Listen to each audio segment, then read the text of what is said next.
Yes breaking news చూస్తున్నాం. Tamil Nadu CM Vijay నిర్ణయాలు ఆసక్తికరంగా మారిపోతూ ఉన్నాయి. ముఖ్యమంత్రిగా బాధ్యతలు చేపట్టిన తర్వాత పాలనా పరంగా అయితే తన యొక్క మార్కును చూపించుకునే ప్రయత్నాలు చేస్తూనే ఉన్నారు. మరి పూర్తి స్థాయిలో మంత్రివర్గ విస్తరణ తర్వాత ప్రతిపక్షాలతో అయితే కలిసి అడుగులు వేస్తూ ఉన్నారు. కాంగ్రెస్ కూటమిలో అధికారికంగా చేరేందుకు కూడా సిద్ధమవుతూ ఉన్నారు.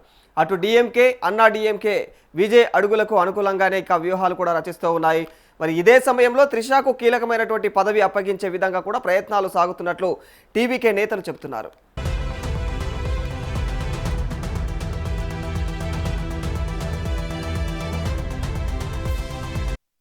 తమిళనాడులో విజయ్ ప్రభుత్వం ఏర్పాటు తర్వాత త్రిషకు దక్కే హోదా పైన పలు రకాల అంచనాలు వినిపిస్తా ఉన్నాయి. మరి విజయ్ రాజీనామా చేసినటువంటి తిరుచి సీటు నుంచి త్రిషను బరిలోకి దింపుతారనే ప్రచారం కూడా జోరుగా కొనసాగుతుంది. మరి విజయ్ మిత్రపక్షాల సహకారంతో ప్రభుత్వం నడుపుతున్నటువంటి వేళ మరి ఏకపక్షంగా నిర్ణయం తీసుకునే అవకాశం కూడా కనిపించడం లేదు. ఇదే సమయంలో టీవీకే కూటమి ప్రభుత్వం ఏర్పాటు తర్వాత రాష్ట్రంలో తొలిసారి రాజ్యసభ ఎన్నిక జరగనుంది.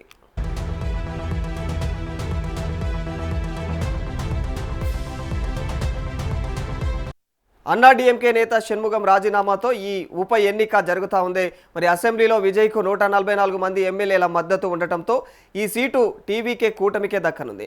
మరి ఈ సీటు కాంగ్రెస్తో సహా మిత్రపక్షాలు కూడా ఆశిస్తూ ఉన్నాయి ప్రస్తుతం అయితే. కాగా మరి మిత్రపక్షాలకు కేబినెట్లో అవకాశం కల్పించడం, ఆ పార్టీల నేతలకు నామినేటెడ్ పోస్టులపైన అయితే విజయ్ హామీ ఇచ్చారు. మరి ఆ దిశగా కసరత్తులు జరుగుతున్నట్లుగా కూడా తెలుస్తోంది.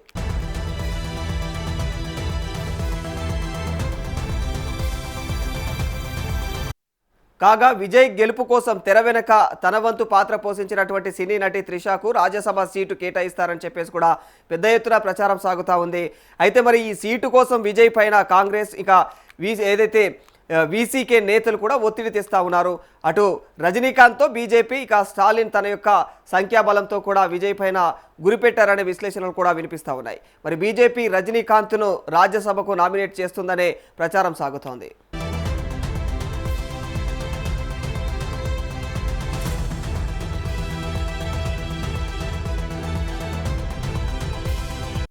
దీంతో బీజేపీ అటు రజనీకాంత్కు అవకాశం కల్పిస్తే మరి త్రిషతో కౌంటర్ చేసేందుకు కూడా విజయ్ సిద్ధమవుతున్నట్టుగా కూడా తెలుస్తూ ఉంది.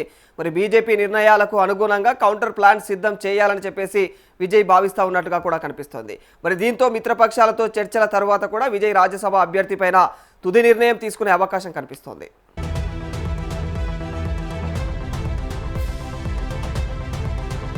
మరోవైపు తమిళనాడు రాజకీయాల్లో పెను ప్రకంపనలు సృష్టిస్తూ మరి నటుడు విజయ్ నేతృత్వంలోని టీవీకే అధికారంలోకి వచ్చిన తరుణంలో రాష్ట్ర రాజకీయ ముఖ చిత్రం ఒక్కసారిగా మారిపోయిందని చెప్పుకోవాలి.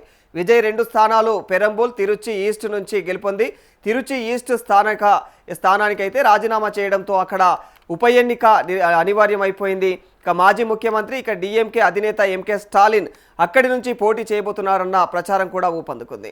సొంత నియోజకవర్గం కొలత్తూరులో ఓటమి పాలైనటువంటి డిఎంకే అగ్రనేత ఎంకే స్టాలిన్ ఇప్పుడు తిరుచి ఈస్ట్ నుంచి బరిలోకి దిగి అసెంబ్లీలో అడుగు పెట్టాలని భావిస్తున్నట్టుగా కూడా ప్రచారం జరిగే ఒకవేళ అయితే ఇది నిజమైతే మాత్రం ఇక రాజకీయం అయితే మరోసారి హాట్ టాపిక్గా మారే అవకాశాలు ఉంటాయి తమిళనాడు వ్యాప్తంగా కూడా.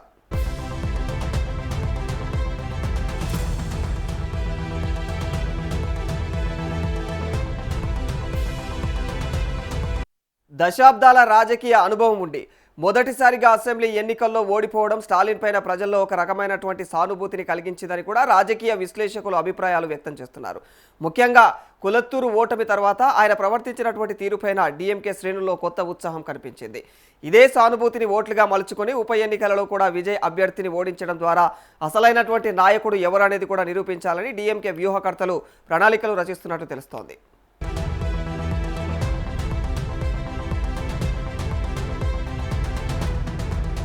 తిరుచి ఈస్ట్ నియోజకవర్గంలో విజయ్ భారీ మెజారిటీతో గెలిచారు. అయితే ఇప్పుడు స్వయంగా మాజీ ముఖ్యమంత్రి రంగంలోకి దిగితే అక్కడ గడ్డు పరిస్థితి ఎదురవ్వడం ఖాయమని చెప్పేసి కూడా విశ్లేషకులు చెప్తా ఉన్నారు. మరి పార్టీకి ఇంకా కూడా పూర్తి స్థాయిలో బలమైనటువంటి కేడర్ లేకపోవడం, కేవలం విజయ్ అనే బ్రాండ్ మీద ఆధారపడటం టీవీకేకు మైనస్ అయ్యే అవకాశం కూడా కనిపిస్తుంది. మరోవైపు డిఎంకే తన యొక్క ఉనికిని కాపాడుకోవాలంటే ఈ ఉప ఎన్నికల గెలవడం అయితే అత్యంత కీలకం. మరి స్టాలిన్ బరిలో ఉంటే అతను మరి ఇతర యొక్క విపక్ష పార్టీలు కూడా ఆయనకు మద్దతు ఇచ్చే అవకాశాలు ఉన్నాయని చెప్పేసి కూడా సమాచారం తెలుస్తుంది.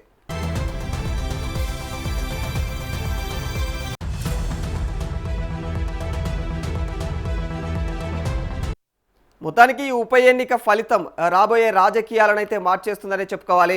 ఒకవేళ స్టాలిన్ ఇక్కడ గెలిస్తే విజయ్ ప్రభంజనం అయితే కేవలం తాత్కాలికమేనని చెప్పేసి కూడా తేలిపోతుంది.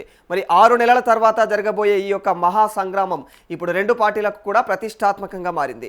సోషల్ మీడియా ఫాలోయింగ్తో ముఖ్యమంత్రి అయినటువంటి విజయ్ తన పట్టును నిరూపించుకోవాలని చెప్పేసి చూస్తూ ఉంటే, దశాబ్దాల రాజకీయ చరిత్ర కలిగినటువంటి స్టాలిన్ తన ఓటమికి ప్రతీకారం తీర్చుకోవాలని ఎదురు చూస్తూ ఉన్నారు.